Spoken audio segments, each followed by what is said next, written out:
Joe is there. G.I. Joe.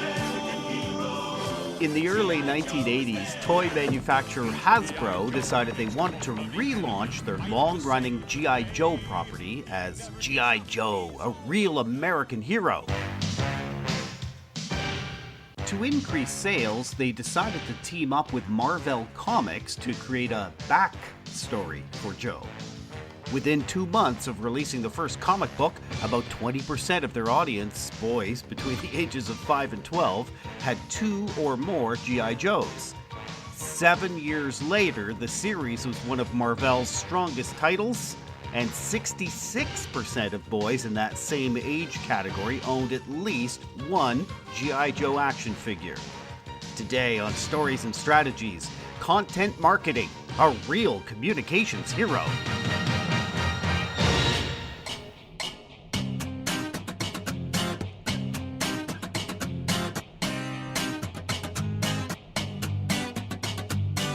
My name is Doug Downs. My guest today is Amanda Milligan, Marketing Director at Fractl in Washington, D.C., and host of the podcast, Cashing In on Content Marketing. Hello, Amanda. Hi, Doug. Thank you so much for having me on the show. I'm glad you can join us. How are things in D.C. today? I could hear behind you just before we started, lots of activity going on in D.C. It's always busy. This is city life. I live on a major street. I get noise all day, sirens included. Did you get to see any of those presidential motorcades go by?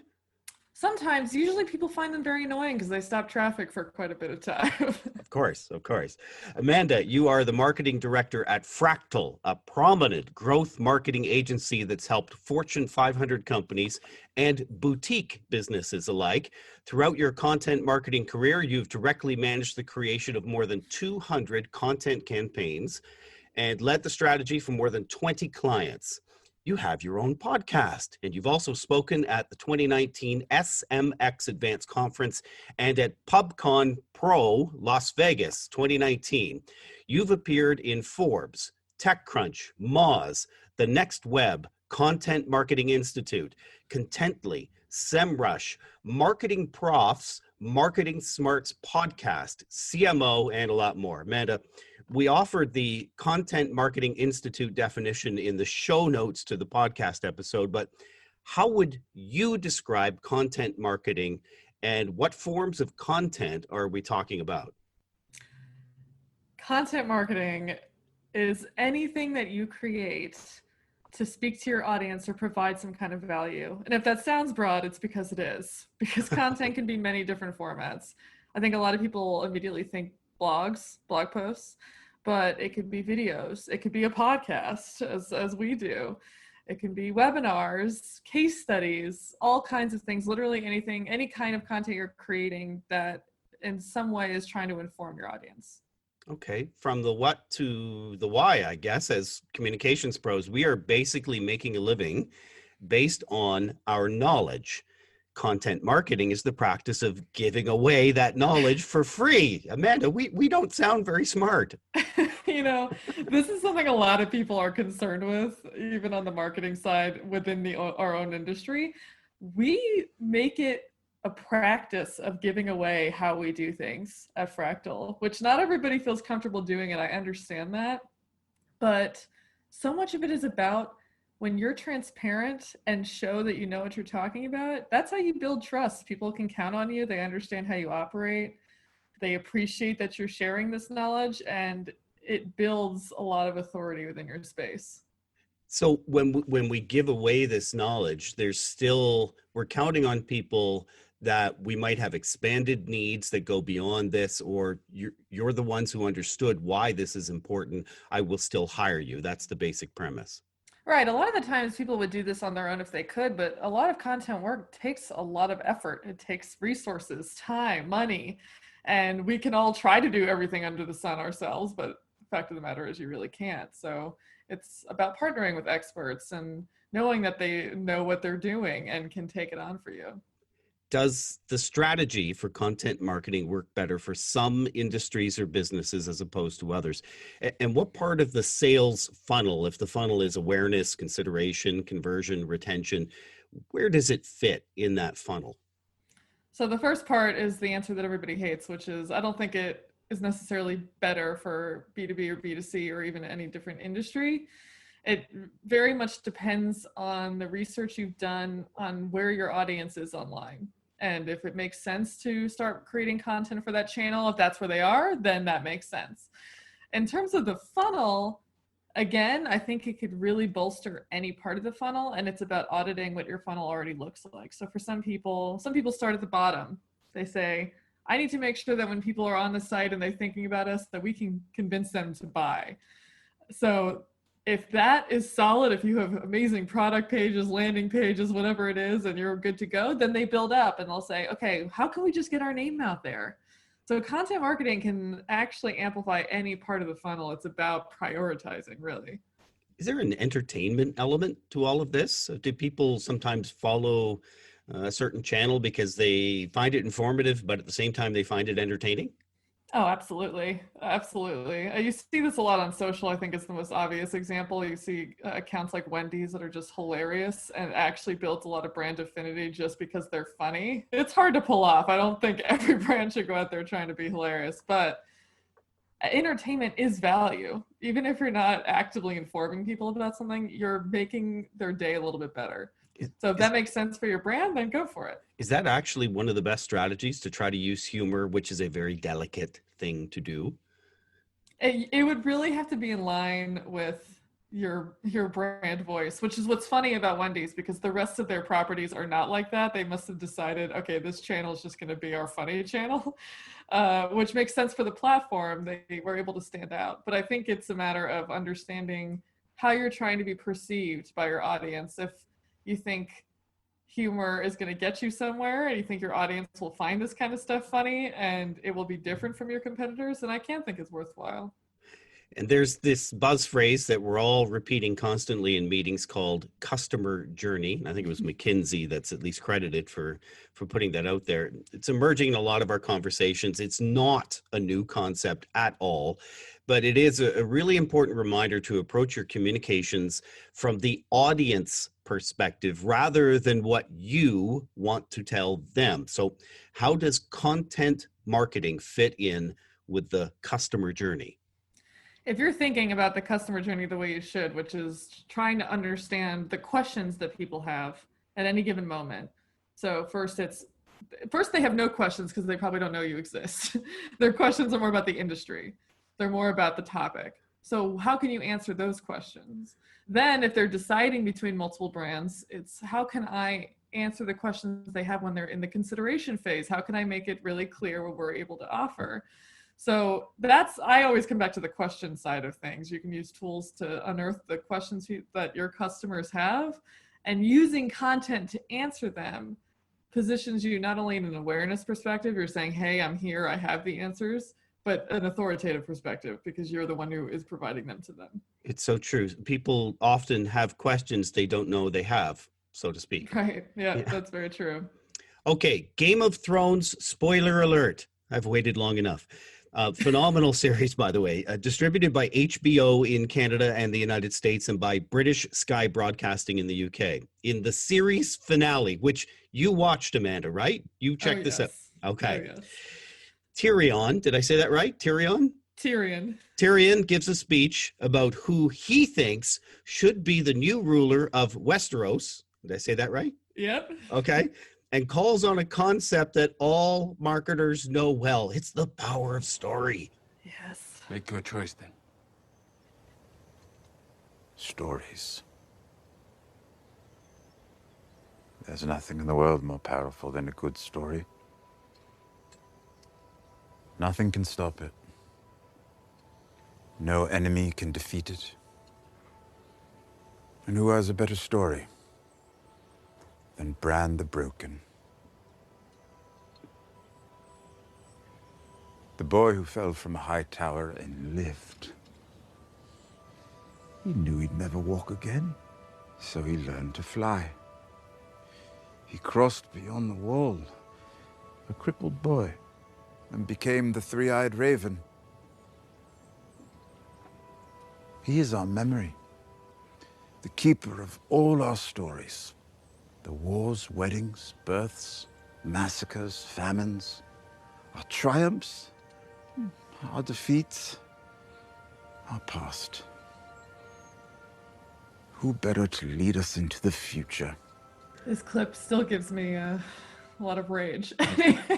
I'm hooked. You know, I've seen parts of the series. I confess I haven't seen the whole thing, but what a story. It sounds great. So I'm glad you said that, because I was actually thinking about this. The only reason it makes me angry is that that character, to me, did not earn that position. And if you read Twitter, it's all that every other character had a better story because they were invested in throughout the whole series. But his whole thing, I was listening to this when it came on, thinking Tyrion is talking about content marketing. He's talking about storytelling. And if it had been any other character, I would be, like you, kind of enraptured by this whole speech. Like, yeah, it really is just about the story you give to your audience. But I think it was just the fact that it was Bran. I think some listeners might agree with me. So that that's was kind of the killer. That's interesting, because the word I use is narrative. And if you have a narrative, AKA a reputation or a backstory that you're carrying into something, does content marketing work better when you're introducing something, or can it work just as well with a backstory or narrative that exists previous?